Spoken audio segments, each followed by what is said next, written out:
Buenas noches. Gracias por la alabanza. Y primero vamos a saludarnos unos a otros.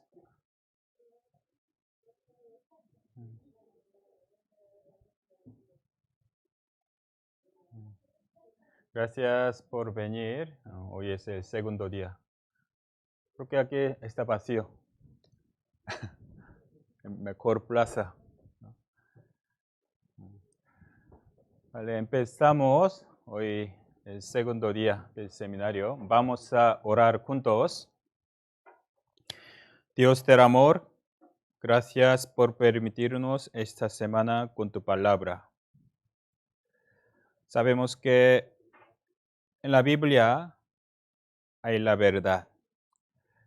Abre nuestro corazón y danos tu alumbramiento para que podamos comprender tu gran misericordia en tu voluntad. Toda la hora en ti confiamos. En el nombre de Jesús hemos orado.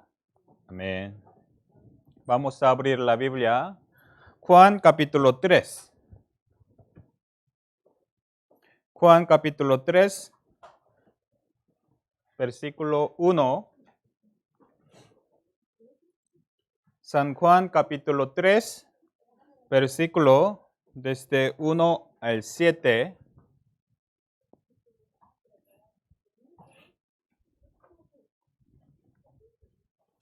Nuevo Testamento, Juan capítulo 3, versículo 1 al 7.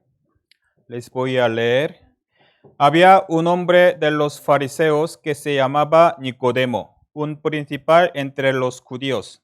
Este vino a Jesús de noche y le dijo: Rabí, sabemos que has venido de Dios como maestro, porque nadie puede hacer estas señales que tú haces si no está Dios con él. Respondió Jesús y le dijo: de cierto te digo, que el que no naciere de nuevo no puede ver el reino de Dios. Nicodemo le dijo: ¿cómo puede un hombre nacer siendo viejo? ¿Puede acaso entrar por segunda vez en el vientre de su madre y nacer? Respondió Jesús: de cierto te digo, que el que no naciere de agua y del Espíritu no puede entrar en el reino de Dios. Lo que es nacido de la carne, carne es, y lo que es nacido del Espíritu, Espíritu es. No te maravilles de que te dije: os es necesario nacer de nuevo. Aquí versículo 3, leamos juntos otra vez. Respondió Jesús y le dijo: de cierto te digo, que el que no naciere de nuevo no puede ver el reino de Dios. Hoy vamos a empezar con este texto. Aquí sale un hombre, Nicodemo, como aquí dice, un fariseo, también principal de los religiosos. Cuando él vino a Jesús, nada más que le vio, dijo esa palabra, ¿no? De cierto te digo, el que no naciere de nuevo no puede ver el reino de Dios. Nicodemo no podía entender cómo nacer de nuevo. Todos los hombres nacen una vez, ¿no?, en su cumple, ¿verdad? Pero ¿cómo puede nacer de nuevo? Siendo viejo, debería entrar en el vientre de su madre y nacer de nuevo. Así preguntó Nicodemo. Por eso Jesús le explicó. Aquí versículo 6.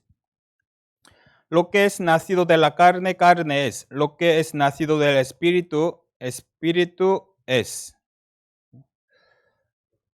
Como ayer aprendimos, los hombres son carnales, tiene su cuerpo, ¿no?, visible, vida carnal. Además, los hombres tienen espíritu, invisible, eterno. También es semejante a Dios. Tenemos vida, pero espiritualmente tenemos que tener vida espiritual, vida eterna. Los hombres solamente ven lo que está delante de sus ojos, su apariencia, qué guapo, ¿no? También qué profesión tiene, también su conducta, ¿no?, buena persona, amable. También es una persona cristiana, un creyente muy fiel. Es su apariencia, su conducta. Pero lo que le interesa a Dios es su interior, su espíritu. Si de verdad tiene vida o no. Todos estamos con vida, pero Dios mira nuestro estado real, interior, si tienen vida o no. Por eso aquí Jesús dijo, tiene que nacer de nuevo espiritualmente. Es decir, ¿por qué dijo esta palabra a Nicodemo? Según la vista de Jesús, Nicodemo no tenía la vida. tú no has nacido de nuevo. Entonces tú no puedes ver el reino de Dios. Él era principal de los religiosos, enseñaba la palabra. También Nicodemo era una persona buena, sincera, que buscaba la verdad. Aunque servía a Dios sinceramente, él no puede ir al cielo. Es la declaración de Jesús. Nosotros también debemos preguntarnos a cada uno de nosotros, ¿de verdad he nacido de nuevo? Porque si no, según la palabra de Jesús, no puede ver el reino de Dios. Ese tema tenemos que pensar seriamente. Por eso, esta pregunta, ¿has nacido de nuevo? Es muy importante. Cuando preguntamos a una persona, ¿tú has nacido de nuevo? Pero muchos no entienden esa pregunta, pero intentan responder. Yo he nacido de nuevo. ¿Cómo? Mi vida ha cambiado.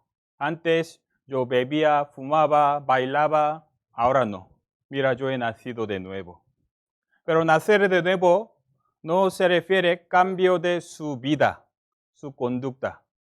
Porque nacer espiritualmente. Por eso, de verdad, hemos nacido de nuevo bíblicamente, ¿no?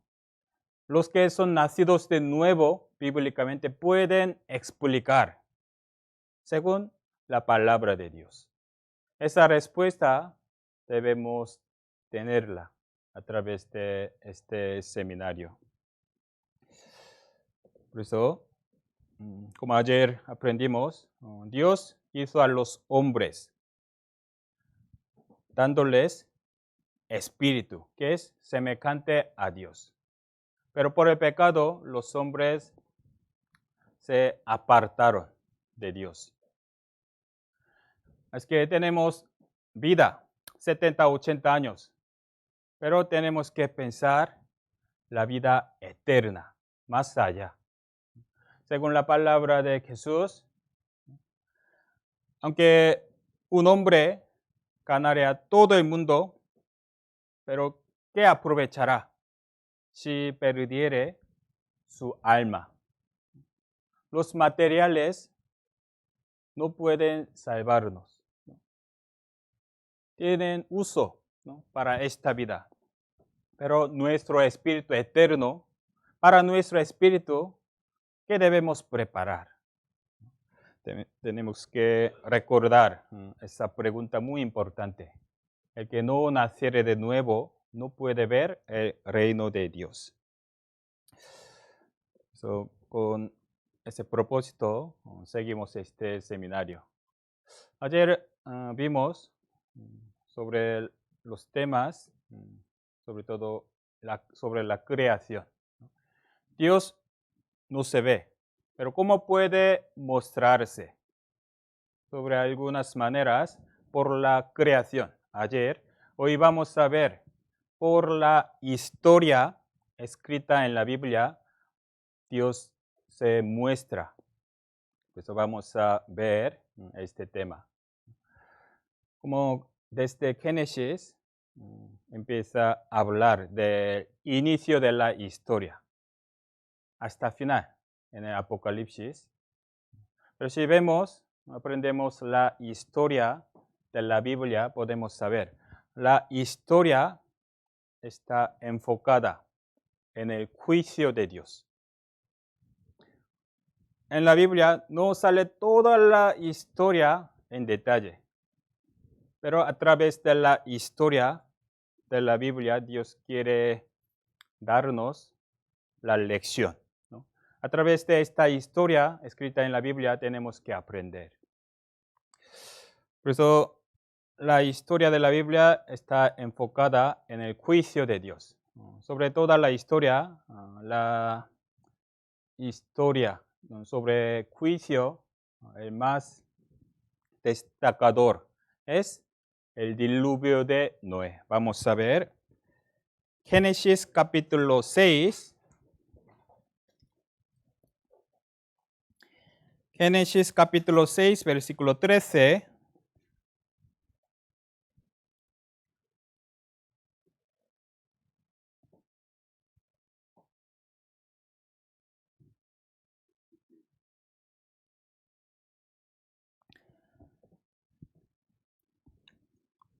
Leo yo.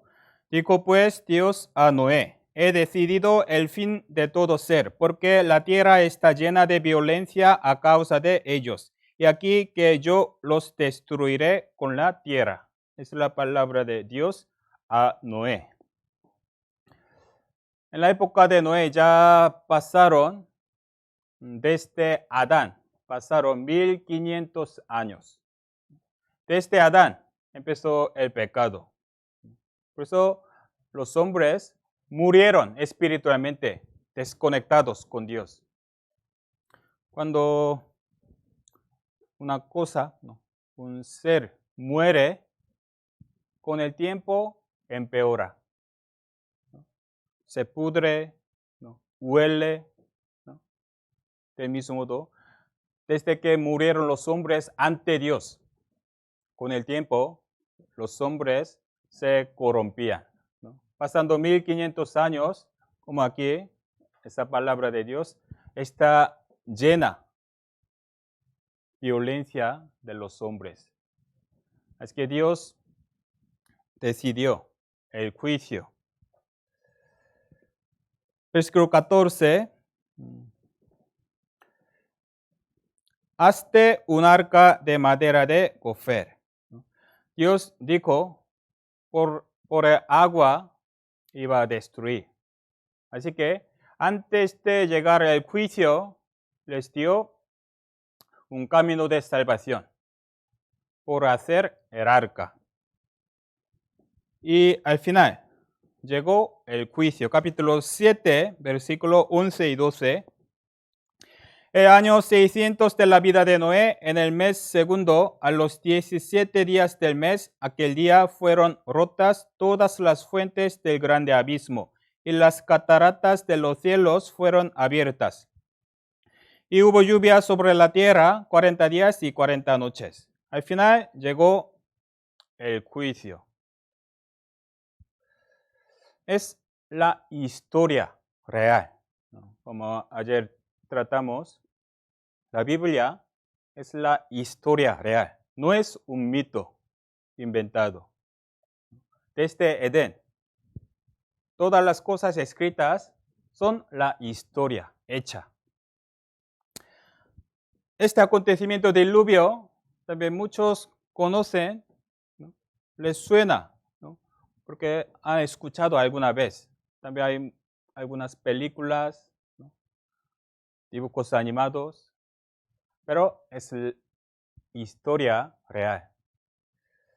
Aquí empieza, versículo 11. El año 600 de la vida de Noé, en el mes segundo, a los 17 días del mes. Aquí menciona una fecha exacta. Podemos calcular desde Adán, porque sale todos los años de la vida. Ese día es desde Adán 1656 años. Aquí, segundo mes, día 17.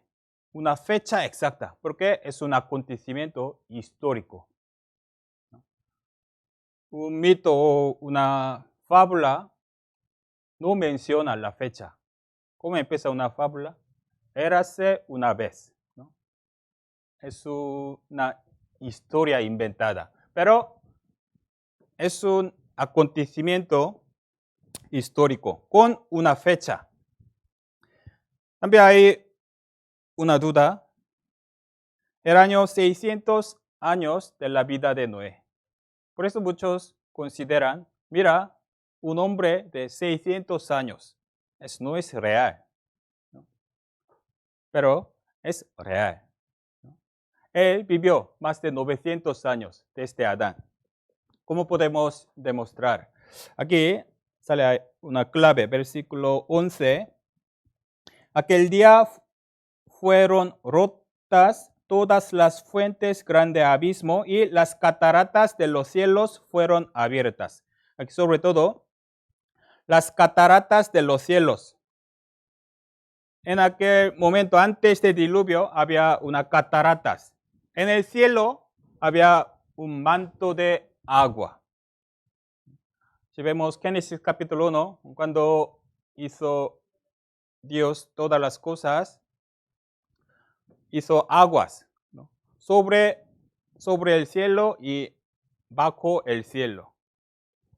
Había una manto de agua en el cielo.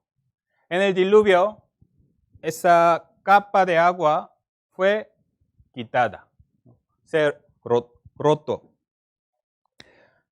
Por eso, si vemos la Biblia, después del diluvio, el clima de la tierra se cambió. Mira, por ejemplo, en la vida sale los años de vida. Desde Adán hasta Noé, casi más de 900 años.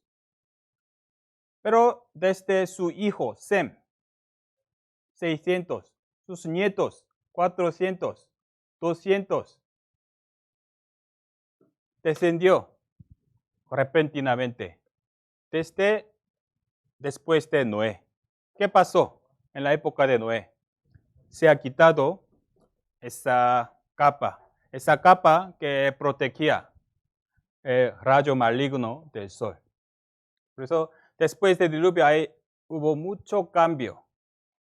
La Biblia explica, empezó cambio de estación. También empezó a salir los montes altos.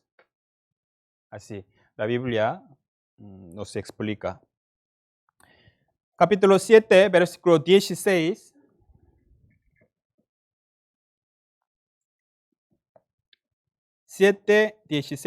Y los que vinieron, macho y hembra de toda carne vinieron, como le había mandado Dios. Y Jehová le cerró la puerta.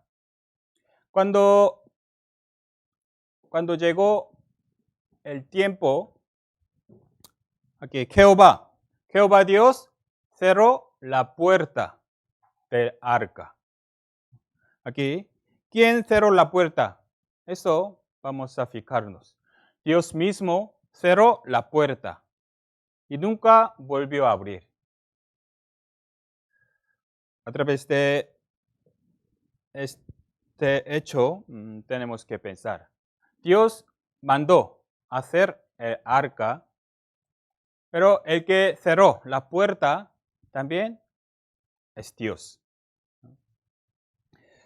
Por eso, Dios, por el amor, nos da un camino de salvación. Pero cuando llega su tiempo, ya se acaba su misericordia.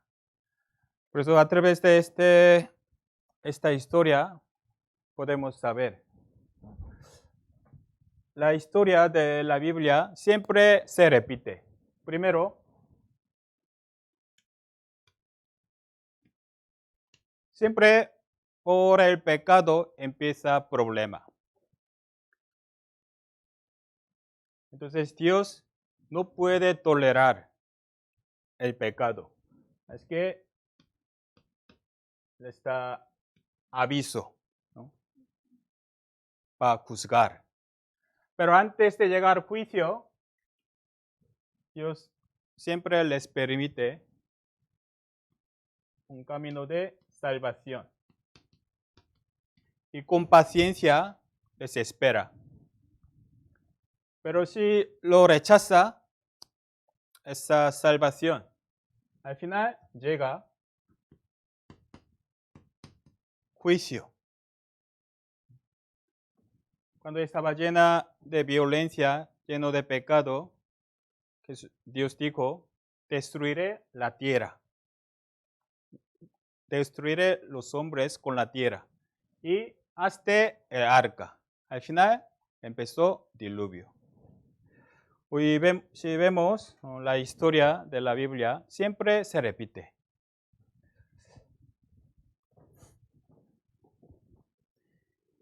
Capítulo 8, versículo 4.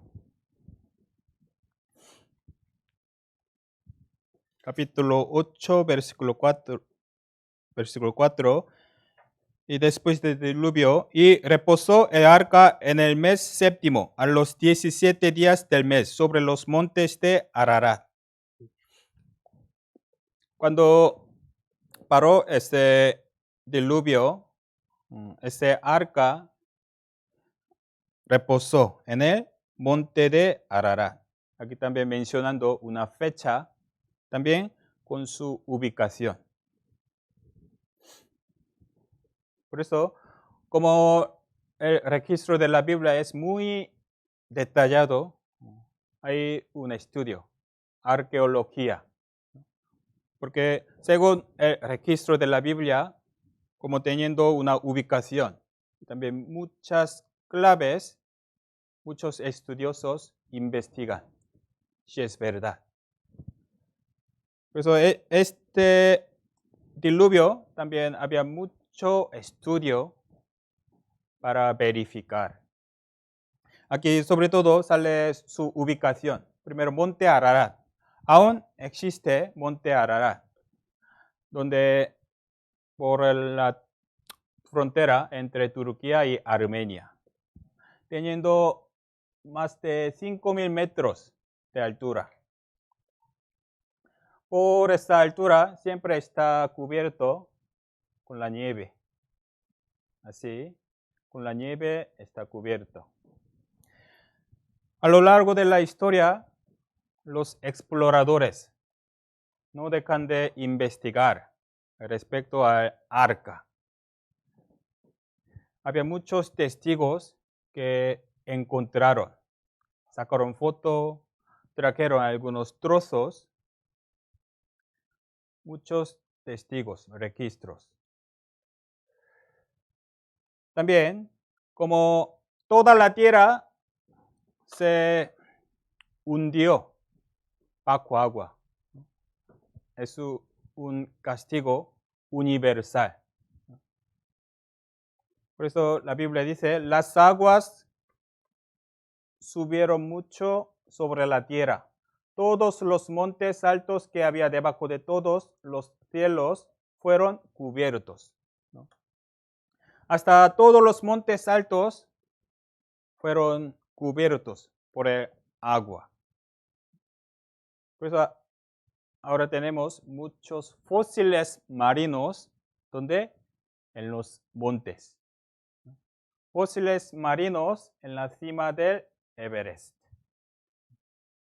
Más de 8.000 metros, pero salen muchos fósiles marinos. Es decir, en la historia algún momento estaba sumergido por el agua. Aquí sal, Himalaya. En Himalaya sale sal. Aquí Bolivia, Salar Uyuni. Aquí tiene altura más de 3.000 metros. También esa dimensión, 12 kilómetros. 12.000 kilómetros. Como sabemos, Bolivia no tiene mar, pero en este Salar Uyuni, teniendo más de 3.000 metros de altura, tiene salar, una llanura enorme. Es decir, en la historia, en un momento, Bolivia estaba sumergido bajo agua. También muchas relieve esa forma, sobre todo Gran Cañón.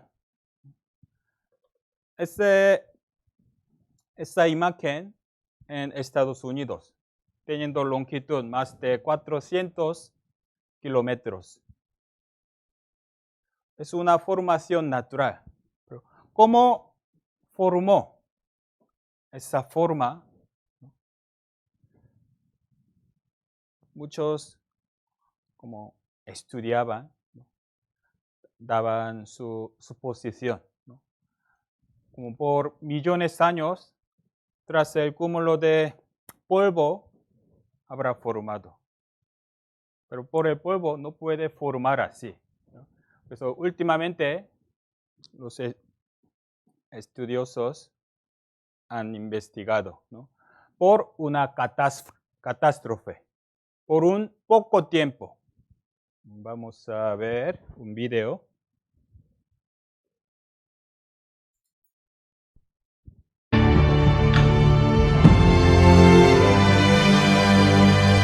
Es una de las maravillas naturales más espectaculares del mundo. Sin embargo, resulta casi imposible imaginar cuánto tiempo lleva formándose.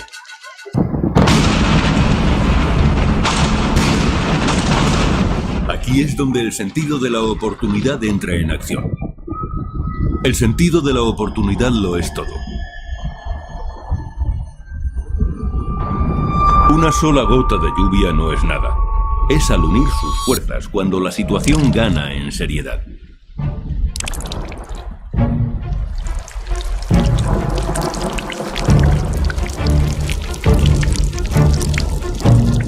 El suelo del desierto opone poca resistencia y las aguas arrastran todo a su paso. Las inundaciones avanzan rápido por todo el desierto hacia el cañón y entonces comienzan a esculpir el paisaje en su descenso.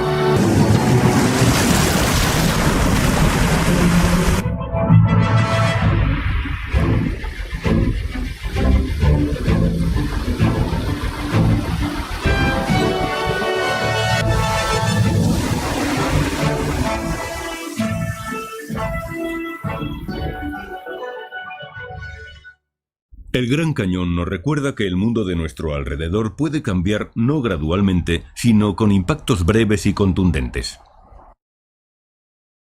Esa forma por un impacto contundente, no gradualmente. La Biblia también nos explica así. Con el abismo como con vestido la cubriste. Sobre los montes estaban las aguas. Está hablando del diluvio. A tu reprensión huyeron. Al sonido de tu trueno se apresuraron. Subieron los montes, descendieron los valles. En el diluvio hubo gran cambio en nuestra tierra. Subieron los montes, descendieron los valles. Cuando salieron las aguas. En España, también Cuenca, también muchos lugares podemos ver esta forma. Y el agua que cubrió toda la tierra, ¿a dónde fue? La Biblia nos explica. Del sur viene el torbellino y el frío de los vientos del norte. Por el soplo de Dios se da el hielo y las anchas aguas se congelan. El agua nos desaparece. En un lugar debería conservar. Ahora, por lo norte y por lo sur, ahí está congelado. También Él junta como montón las aguas del mar. Él pone en depósitos los abismos. También en el mar hay profundidad, más de 10,000 metros. Está conservada el agua. Además, en el diluvio sobrevivieron 8 personas. La Biblia nos explica. Noé y su esposa y 3 hijos y 3 esposas. Son 8 personas. Si esta historia es verdad, somos sus descendientes. Sus 3 hijos se llamaban Sem, Cam, Jafet. Si esa historia es real, desde ellos produjeron todo el pueblo. Mira, Génesis capítulo 10. Estas son las familias de los hijos de Noé por sus descendencias. en sus naciones. De estos se esparcieron las naciones en la tierra después del diluvio, por sus hijos, Sem, Cam, Jafet. Genealógicamente, todos los tribus se dividen en tres. Tribu de Sem, Cam, Jafet. Somos de ellos. Desde Noé, 3 hijos. De ellos salieron todos los tribus antiguos. Además, como ellos eran de una familia, tenían misma lengua. Génesis capítulo 11 sale esa historia. Tenía entonces toda la tierra una sola lengua y unas mismas palabras, ¿no? Es lógico, ¿verdad? Porque era una familia. Pero en capítulo 11 hubo un acontecimiento.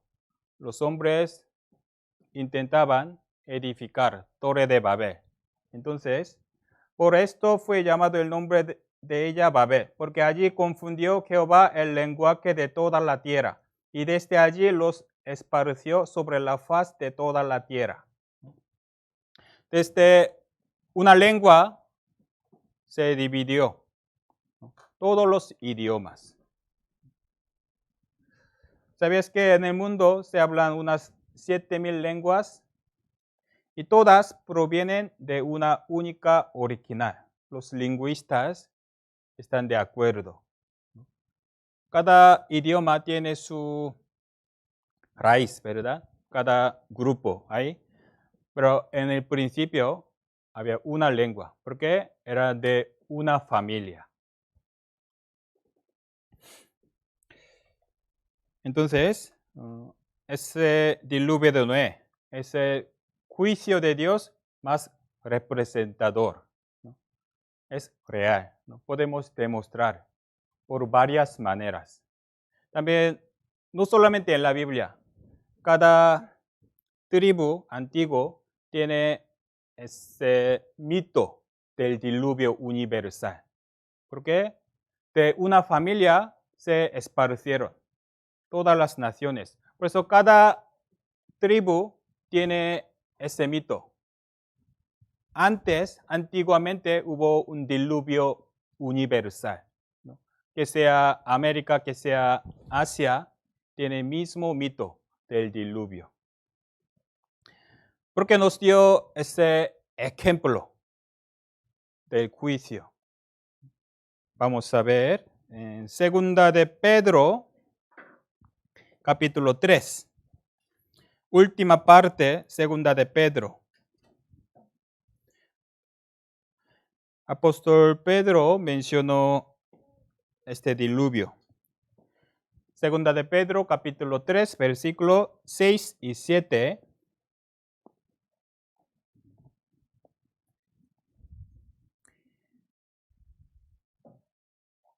¿Ya tenemos todos?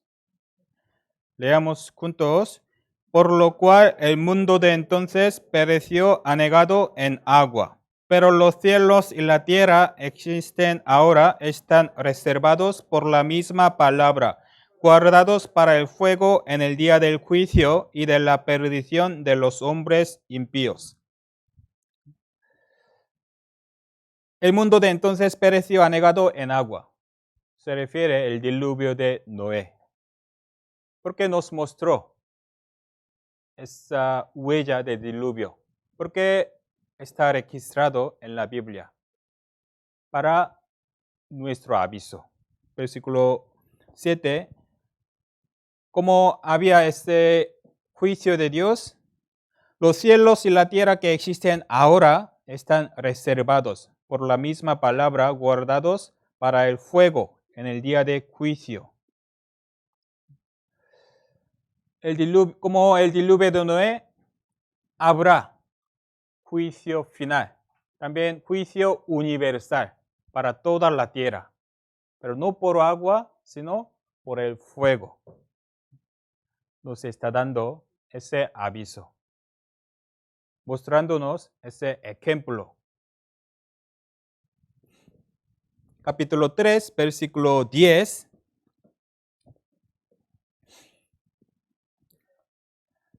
Leamos juntos.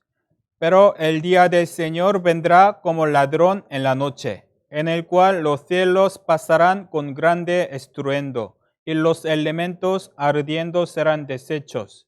La tierra y las obras que en ella hay serán quemadas.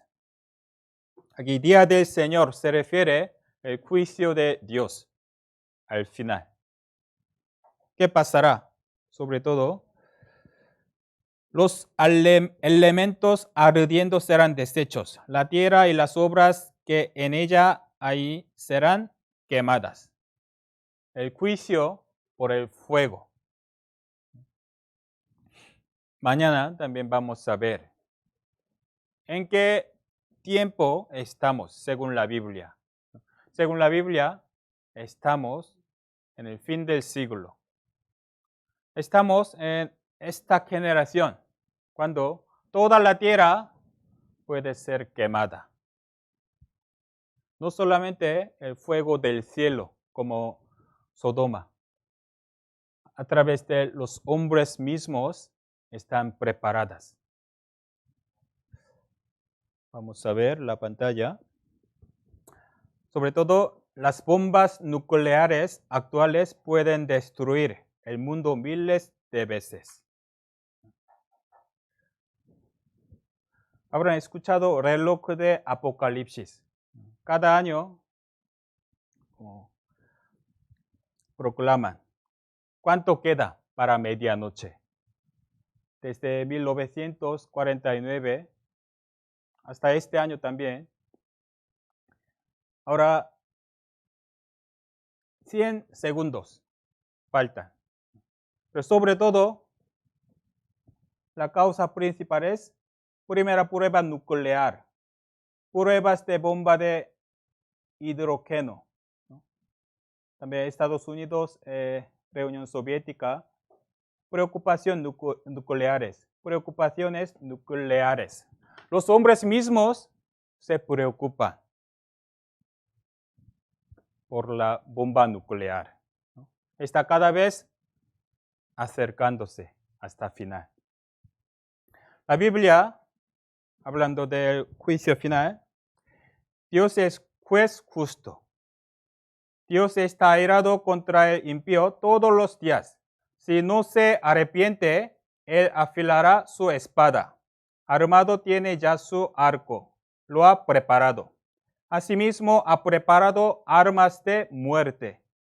Ha labrado saetas ardientes. Dios es justo. Al final va a juzgar. ¿Pero cómo? Armas de muerte, ¿qué es? Saetas ardientes.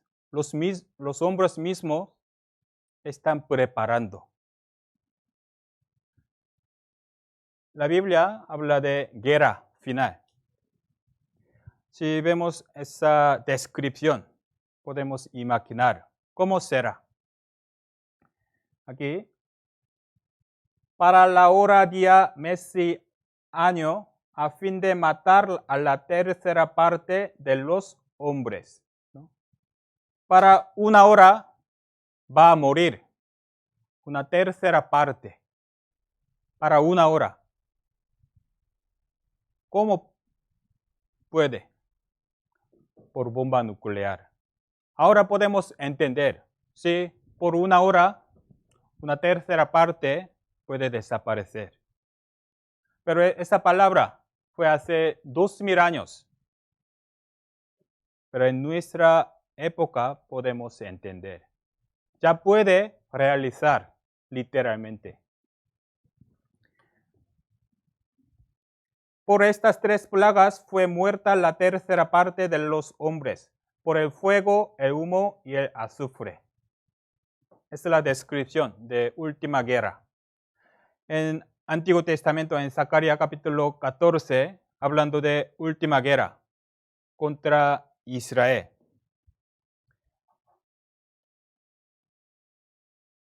Esta será la plaga con que herirá Jehová a todos los pueblos que pelearon contra Jerusalén. La carne de ellos se corromperá estando ellos sobre sus pies, y se consumirán en las cuencas sus ojos, y la lengua se les testará en su boca. En última guerra, en la batalla, estando de pie, sin tumbarse, estando de pie, se corromperá la carne. Se consumirán, sobre todo en las cuencas, sus ojos y también la lengua. Esa descripción es exactamente cuando uno se expone al nuclear.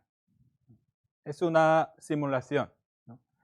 Cuando se expone hacia la radiación, la piel se pudre, pero sobre todo de los ojos y la lengua, porque tiene más líquido que reacciona primero.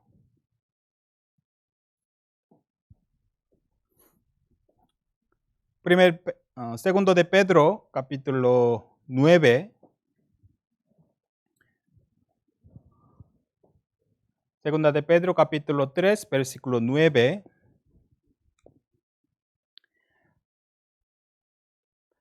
Leamos juntos. El Señor no retarda su promesa, según algunos la tienen por tardanza, sino que es paciente para con nosotros, no queriendo que ninguno perezca, sino que todos procedan al arrepentimiento. Porque Dios nos muestra ese ejemplo del juicio, dándonos muchas evidencias para que nadie perezca. Porque en poco habrá juicio final. Como este proceso por el pecado ya nos ha venido ese aviso.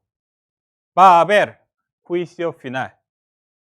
Estamos viendo cómo está preparándose, esperando que nos arrepintamos. Pero si no se arrepiente, vendrá juicio final. Pues a través de la historia debemos aprender. No debemos repetir el error que han cometido los hombres antiguos.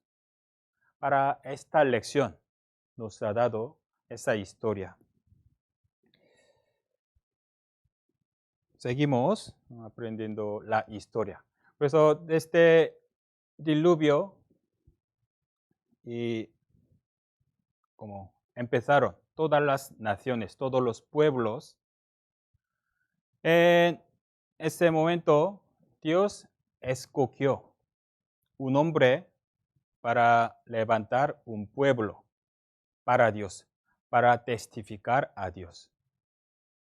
Vamos a abrir Génesis capítulo 12. Génesis capítulo 12, versículo 1.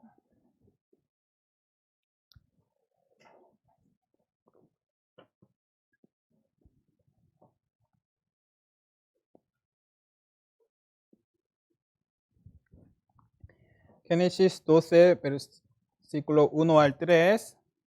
Leamos juntos. Pero Jehová había dicho a Abraham, vete de tu tierra y de tu parentela y de la casa de tu padre a la tierra que te mostraré.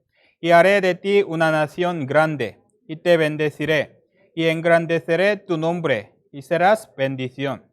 Bendeciré a los que te bendijeren, y a los que te maldijeren, maldeciré, y serán benditas en ti todas las familias de la tierra.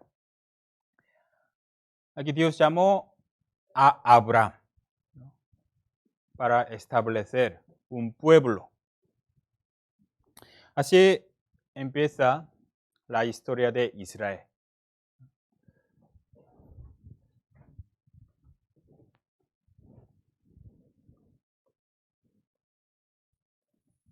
En la historia, Dios llamó a Abraham.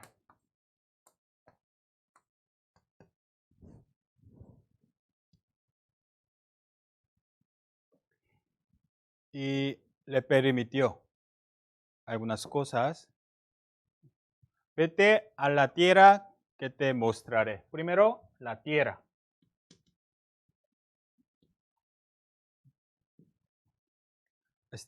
Es la tierra de Canaán. ¿No? Y luego te haré una nación grande, un pueblo.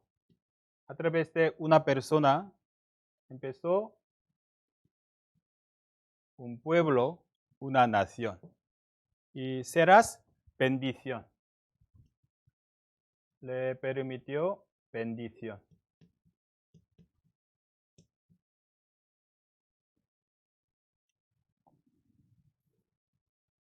Porque Dios levantó un pueblo. A través de la Biblia vamos a ver.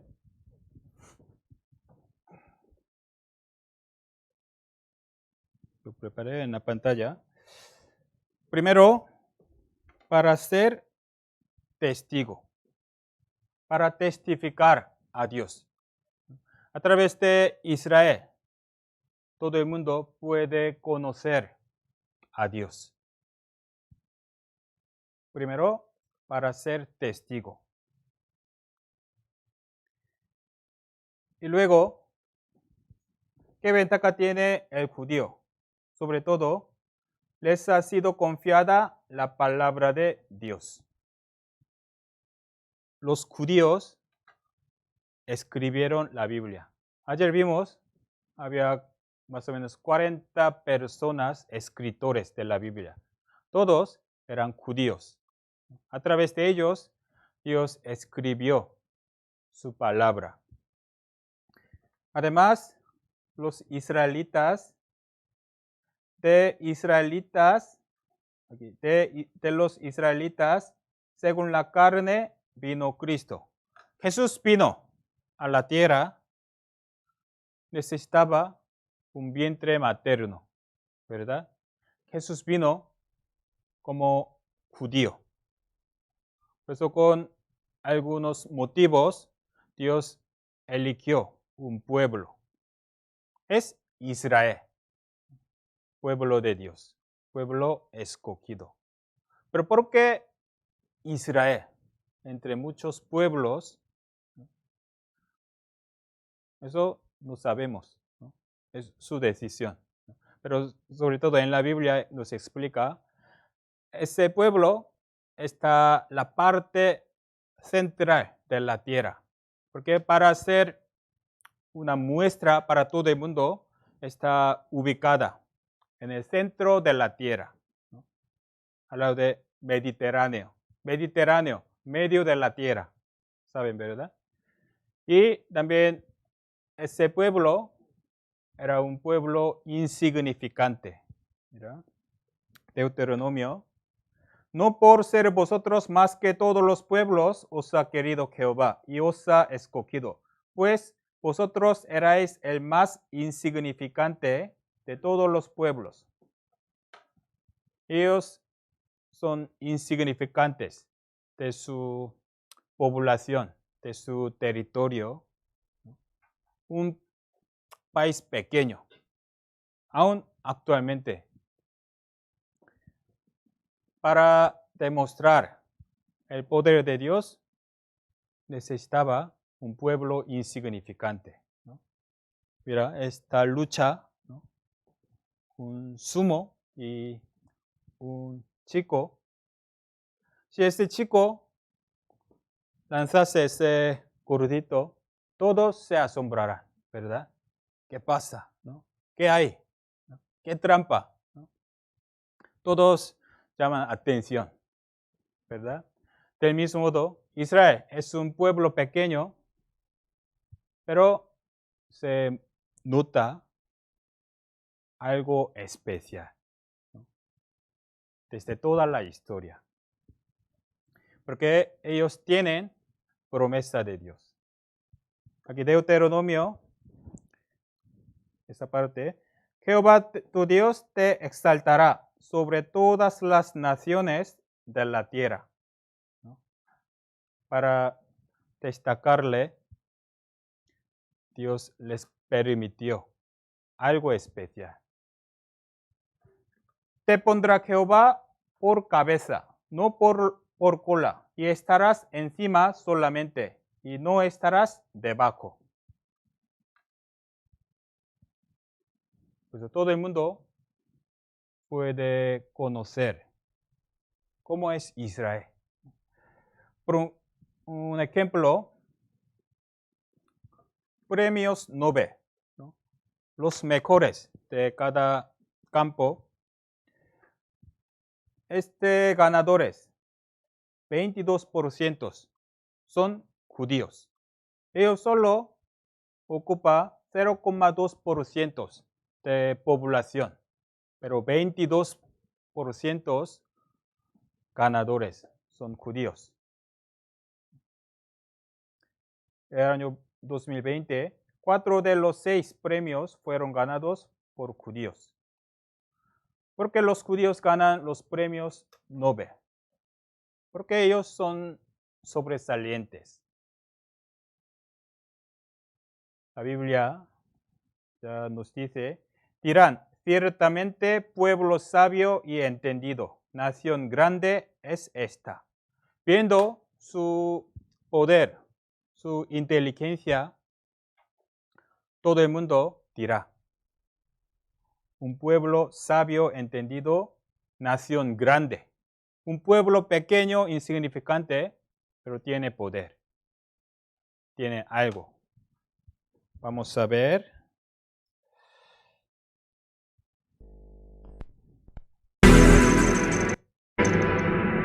Israel es uno de los países más controvertidos del mundo, y lo cierto es que resulta muy difícil hablar de él sin referirnos a guerras, religión o conflictos políticos varios. Sin embargo, con este vídeo, en VisualPolitik queremos verter luz sobre otra cara de este país. Porque, amigos, en las últimas décadas Israel se ha convertido en una de las mayores potencias tecnológicas del mundo, y esto es algo que resulta sorprendente. Hablamos de un país pequeño, que con apenas 8 millones de habitantes, una población inferior a la de Andalucía y una superficie equiparable a la de la Comunidad Valenciana en España o El Salvador en Latinoamérica, cuenta, atentos, con más de 4.000 compañías tecnológicas. Y 80 de las 500 mayores empresas del mundo tienen aquí filiales orientadas a la investigación y la innovación. De hecho, Tel Aviv es, tras Silicon Valley, el polo de tecnología e innovación más importante del mundo. Y aunque parezca mentira por su reducido tamaño, Israel es el tercer país, solo tras Estados Unidos y China, con más empresas cotizando en el Nasdaq, la bolsa de valores de Estados Unidos orientada preferentemente a compañías tecnológicas. Hablamos de que Israel tiene más empresas cotizando en este mercado que la suma de España, Italia, Francia, Alemania y Holanda. Casi nada. Pero ¿queréis ejemplos concretos? Pues bien, en Israel se está desarrollando gran parte del hardware del próximo iPhone 8. Muchas de las características de Google son made in Israel, e Intel, el líder mundial de microchips, le debe gran parte de su éxito a las innovaciones de su filial hebrea, la cual, por cierto, con más de 11.000 trabajadores, es una de las mayores empresas de todo el país. Bueno, e incluso Microsoft ha llegado a considerarse como una empresa semi-israelí.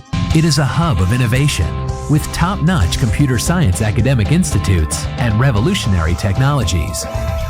PayPal, IBM, Cisco, Amazon, Facebook, son muchas las empresas que utilizamos cada día cuya tecnología depende en gran medida de este país volcado con la I+D+I. Y es que este sector supone ya, ojo, más del 12% del PIB nacional, más que el turismo en España, por ejemplo, y la mitad de todas las exportaciones. Y os preguntaréis, ¿cómo ha conseguido Israel semejante éxito? Porque este es el punto más importante. Es Israel. Llama mucha atención. A través de Israel, todo el mundo puede conocer sobre Dios. Vamos a resumir su historia. Historia de Israel, ¿no? Hace 4.000 años, 2.000 antes de Cristo, Dios llamó a Abraham para ser antepasado del pueblo Israel. Abraham engendró, ¿no?, sus hijos, Ismael e Isaac.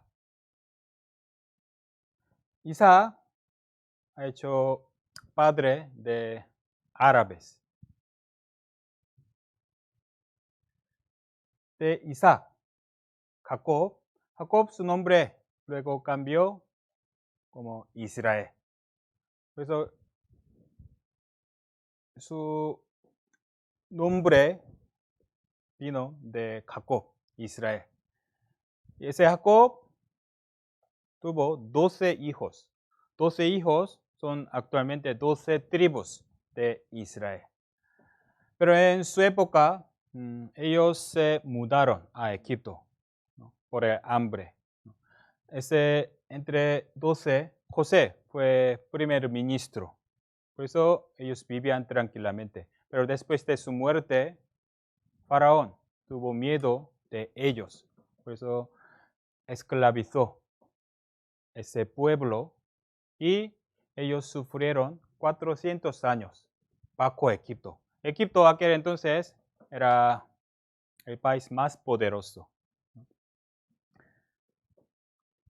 Y después Dios sacó a Israel bajo Faraón, ¿no? Por un gran milagro. Es la historia de Éxodo. Por eso saliendo de Egipto, ellos a través del desierto iba a entrar esa tierra de Canaán otra vez. Pero en el desierto hubo un pacto entre Israel y Dios. Vamos a ver Levíticos 26.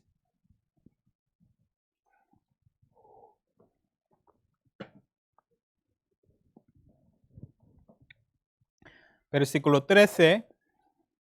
Levíticos 26, 13.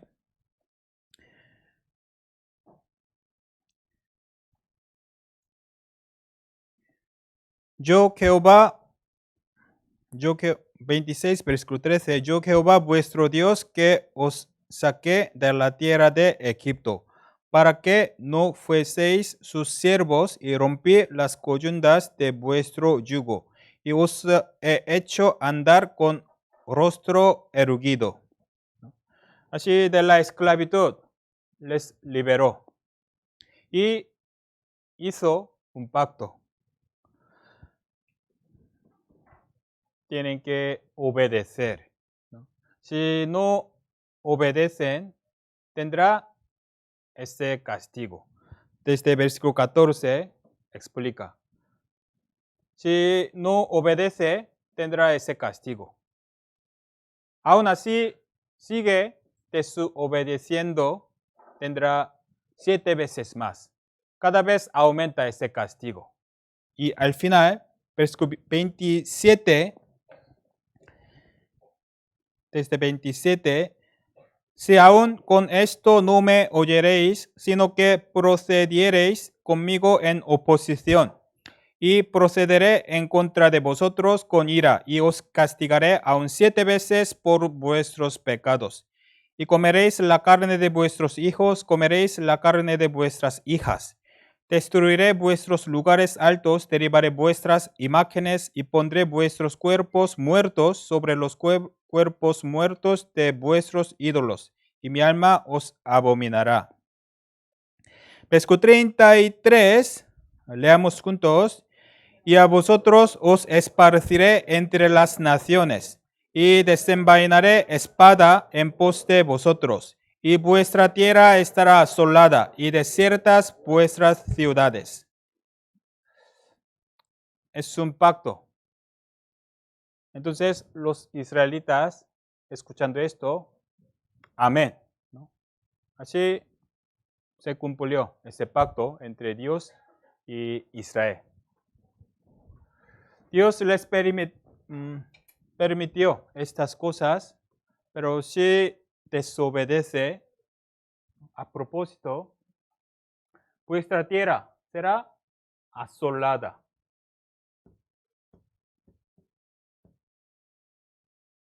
Asolada.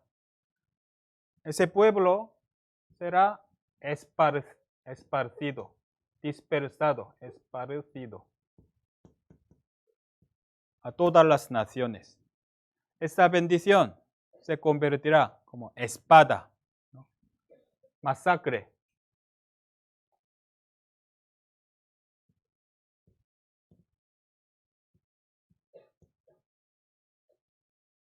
Y luego ellos entraron en la tierra de Canaán.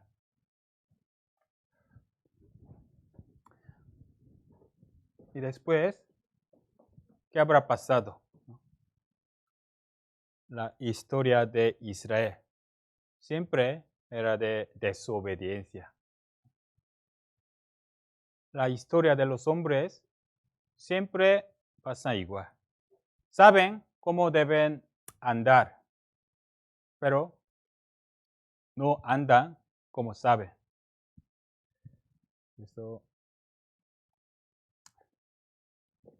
En la tierra de Canaán, pasando tiempo, ellos tuvieron los reyes. Desde Saúl, David y Salomón. Pero después de Salomón, por la idolatría, se dividió el reino del sur, Judá sur y Israel norte. Es un castigo. Pero aún así, ellos no se arrepintieron. Dos reinos divididos. Israel norte siguieron desobedeciendo. Al final, por Asiria fue destruido. Judá sur, al final, por Babilonia, el año 606, fue destruido. Y su pueblo fueron esclavizados, fueron llevados a Babilonia. Y luego regresaron. Aún así, después Persia y luego Grecia, hasta Roma, ellos sufrieron bajo ellos, bajo los imperios, ¿no? Son los imperios del mundo. Israel siempre estaba bajo ellos.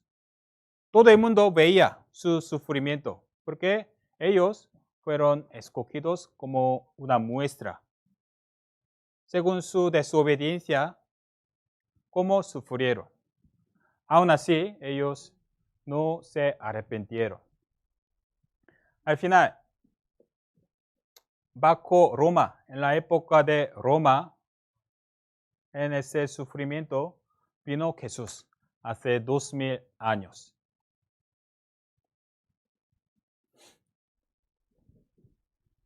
Por eso, como los judíos estaban sufriendo como desde Babilonia, más de 700 años.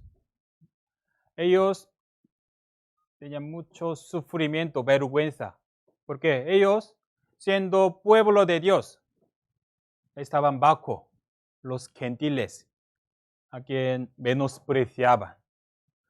Por eso ellos siempre esperaban la venida del Mesías, porque desde el Antiguo Testamento había profetizado, vendría Mesías, Rey de Reyes. Por eso, cuando venga el Mesías, nos libraría, ¿no?, de esa potestad romana. En ese momento vino Jesús. En principio, Él mostró su poder.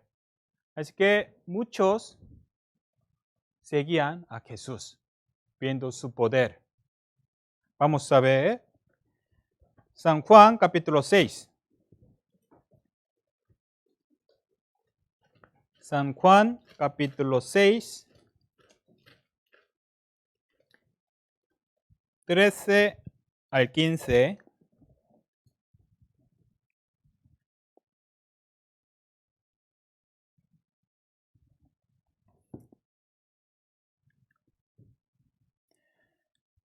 Leo yo. Recogieron pues y llenaron 12 cestas de pedazos, que de los 5 panes de cebada sobraron a los que habían comido. Aquellos hombres entonces, viendo la señal que Jesús había hecho, dijeron: este verdaderamente es el profeta que había de venir al mundo como Mesías.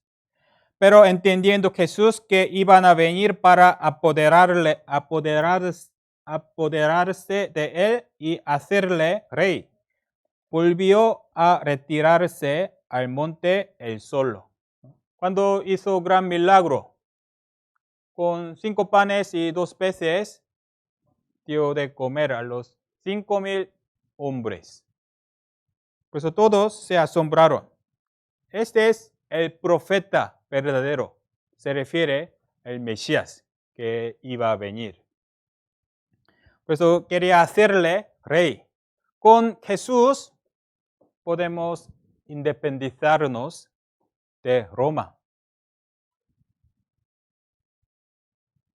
Pero Jesús se retiró porque él no vino para ser rey, sino para darles arrepentimiento, porque ellos sufrieron por desobediencia. Ellos, en vez de arrepentirse, solo quería independizarse, solo quería comer, ¿no? Solo quería saciarse de la carne. Capítulo 6, versículo 26. Jesús ya supo su intención. Respondió Jesús y les dijo, de cierto os digo que me buscáis no porque habéis visto las señales, sino porque comisteis el pan y os saciasteis. La gente le daban bienvenida, no por ser el Mesías, sin saber su propósito, sino por saciarse de pan.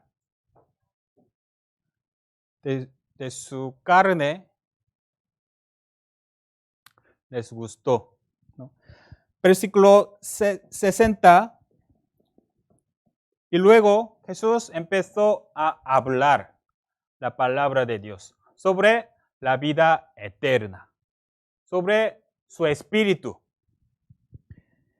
Versículo 60. Al oírlas, muchos de sus discípulos dijeron, dura es esta palabra, ¿quién la puede oír?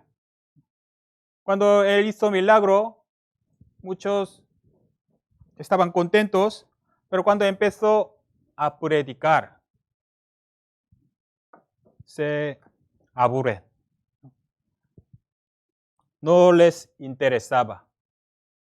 No les interesaba su espíritu, ni la palabra de Dios. Solo querían saber de política, ¿no? Cómo podemos independizarnos, cómo comer, ¿no? Cómo sanar. Pero no les importaba su espíritu, su arrepentimiento. Versículo 66.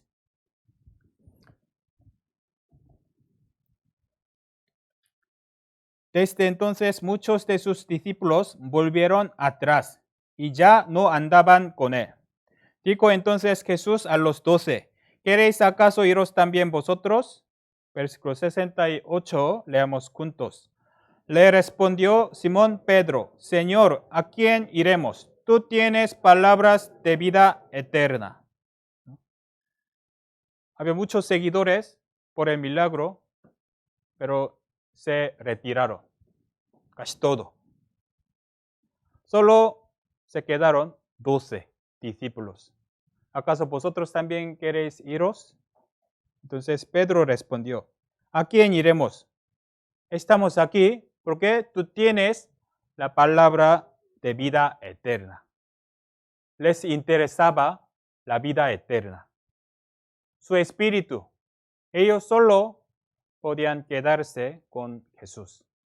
Ahora también hay muchos creyentes, muchos cristianos que van a la iglesia, pero ¿qué es su motivo de servir? Hay que analizar primero a nosotros mismos. ¿Con qué motivo? ¿Esperando qué? ¿Qué esperando están reuniéndose? al final al cabo, a los que les interesa su espíritu, que busca solamente la palabra de Dios, se quedará con Jesús. Los judíos de entonces no les interesaba la palabra, solo buscaba algo impactante, un milagro, también para su sanidad, para su prosperidad, para su libertad. Ellos, al final al cabo, rechazaron a Jesús. Vamos a ver Mateo capítulo 23. Mateo 23, versículo 37.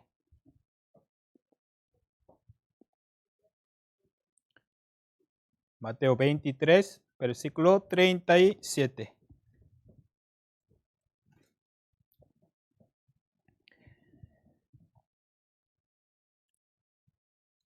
Leamos juntos. Jerusalén, Jerusalén, que matas a los profetas y apedreas a los que te son enviados. ¿Cuántas veces quise juntar a tus hijos, como la gallina junta sus polluelos debajo de las alas, y no quisiste? Jesús vino para darles arrepentimiento. Como ellos estaban en pecado, en desobediencia, vino para avisarle, para cumplir la salvación, pero no quisiste. ¿Cuántas veces quise juntar? Dios enviaba por la historia los profetas, pero los rechazaban y apedreaban. Al final vino Jesús. Aún a Jesús ellos rechazaron y crucificaron. Capítulo 27, capítulo 27, versículo 25.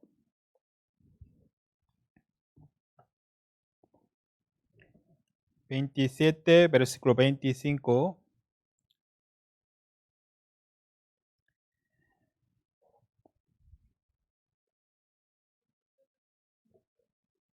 Desde 23, leo yo, y el gobernador les dijo, pues, ¿qué mal ha hecho? Pero ellos gritaban aún más, diciendo, sea crucificado. Viendo Pilato que nada adelantaba, sino que se hacía más alboroto, tomó agua y se lavó las manos delante del pueblo, diciendo, inocente soy yo delante de sangre de este justo, allá vosotros. Versículo 25, leamos juntos. Y respondiendo todo el pueblo, dijo, su sangre sea sobre nosotros y sobre nuestros hijos. Pilato no podía condenarle a la pena de crucifixión, porque no podía hallar ningún delito.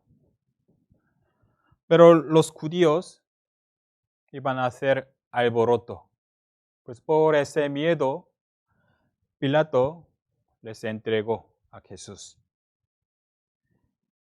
Entonces los judíos, su sangre sea sobre nosotros y sobre nuestros hijos. ¿Qué significa? Seremos responsables de su muerte. No te preocupes. Mátale. Nosotros somos responsables. Así ellos crucificaron a Jesús. Ellos no sabían cuán terrible es esa palabra. Dios les daba muchos avisos, muchas oportunidades por la historia. Ellos teniendo este pacto, teniendo las palabras de los profetas, también recibiendo muchos castigos anteriores, como negaban hasta final esa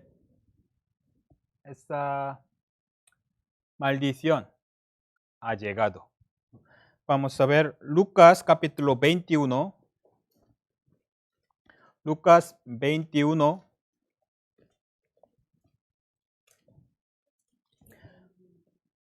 Lucas 21, 24.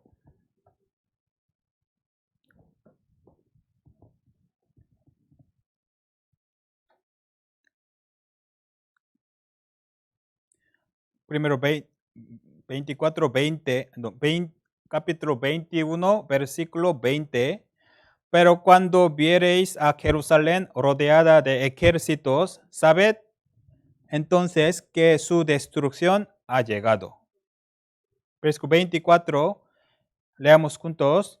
Y caerán a filo de espada, y serán llevados cautivos a todas las naciones, y Jerusalén será hollada por los gentiles, hasta que los tiempos de los gentiles se cumplan. Cuando murió Jesús, más o menos el año 30, los que crucificaron a Jesús, en su generación, llegó la destrucción de Jerusalén. El año 70 vino el ejército romano y destruyó a Jerusalén. Jesús ya profetizó, cuando Jerusalén rodeada de ejércitos, su destrucción ha llegado. Y luego, ¿qué pasará? Caerán a filo de espada y serán llevados cautivos a todas las naciones, y Jerusalén será hollada. Como en Levíticos ya había profetizado, la tierra será asolada, hollada. El pueblo será esparcido, serán llevados a todas las naciones. También a filo de espada. Esa profecía de época de Moisés ya se cumplió cuando rechazaron a Jesús, literalmente.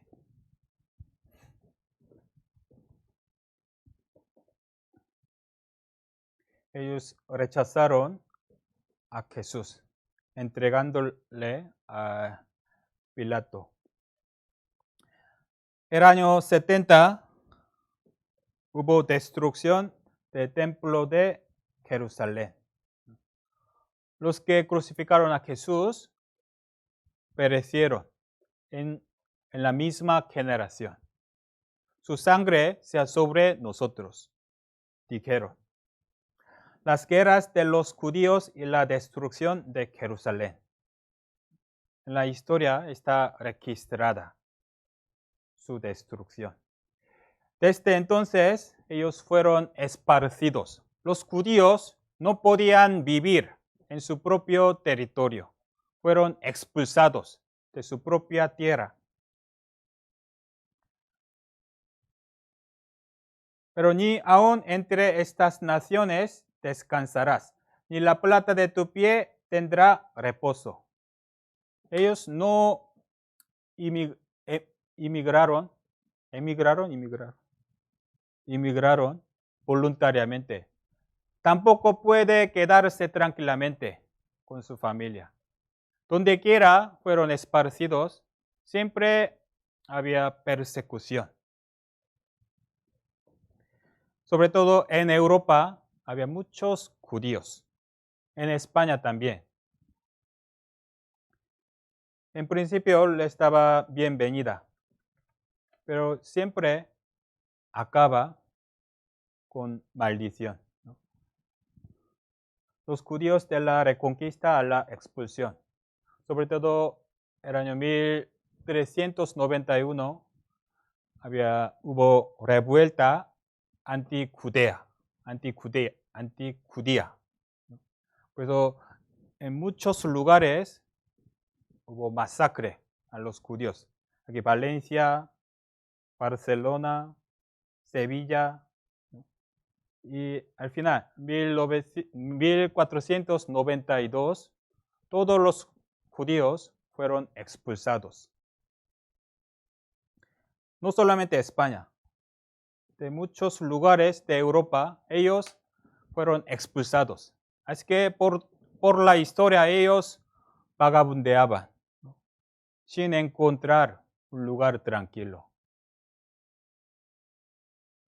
Su sangre sea sobre nosotros y sobre nuestros hijos.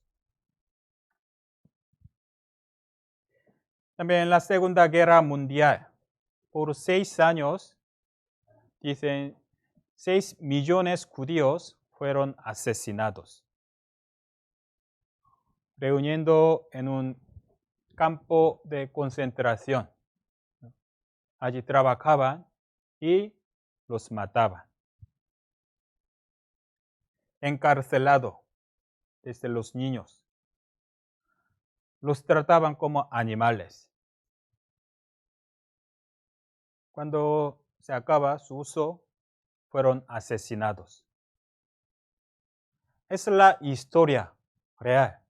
Esta foto no es más de 100 años, menos de 100 años, como en la Segunda Guerra Mundial, menos de 80 años, en nuestra generación. Hasta nuestra generación, ese castigo permanecía. Hace 2000 años rechazaron a Jesús según su palabra. También según la palabra de Dios, ese castigo ha llegado. Vamos a ver Lucas capítulo 23, versículo 31.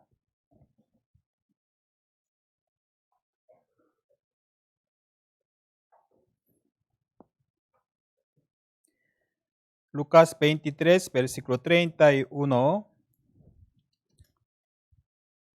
Leamos juntos. Porque si en el árbol verde hacen estas cosas, en el seco, ¿qué no se hará?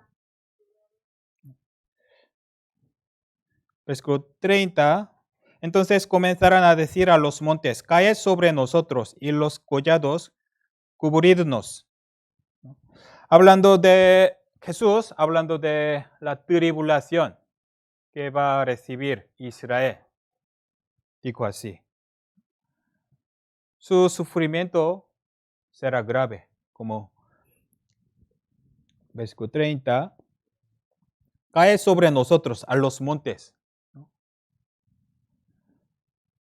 Hablando de esa tribulación tan severa, Jesús dejó esa palabra, 31, porque si en el árbol verde estas cosas se refieren a la tribulación de los judíos por la historia. Entonces, este árbol verde se refiere ¿a quién? Este árbol verde se refiere a Israel, un pueblo escogido. Entonces, en el árbol seco, ¿qué no se hará? Árbol verde es Israel. Entonces, árbol seco se refiere a todo el mundo. Árbol verde es un ejemplo de Dios, para que sepan todo el mundo. Entonces, nosotros, ¿por qué tenemos este ejemplo de la tribulación de Israel? Es para nuestro aviso. Entre árbol seco y árbol verde, ¿qué semará? Fácilmente. ¿Seco o verde? ¿Seco o verde? Seco, ¿no? Si el pueblo de Dios sufrió así, como una muestra nada más. Ahora todo el mundo, teniendo ese ejemplo, si no se arrepiente, habrá juicio final y eterno. Por eso Dios nos ha dado la historia para nuestra lección. A través de su destrucción, ¿qué debemos aprender? Ellos tenían orgullo. ¿Cómo? Somos de Abraham, ¿no? Somos de Abraham. Somos especial. Dios nos llamó especialmente. Ellos prácticamente desobedecían, pero andaban con un orgullo vano. Nunca pereceremos. ¿Por qué? Somos escogidos. Sin darse cuenta de su realidad. Ellos en su autoconfianza perecieron. Ahora también hay muchos creyentes, cristianos. Muchos tienen autoconfianza. Yo soy hijo de Dios. Dios me ama, me protege. Dios me bendice. Pero realmente anda en pecado.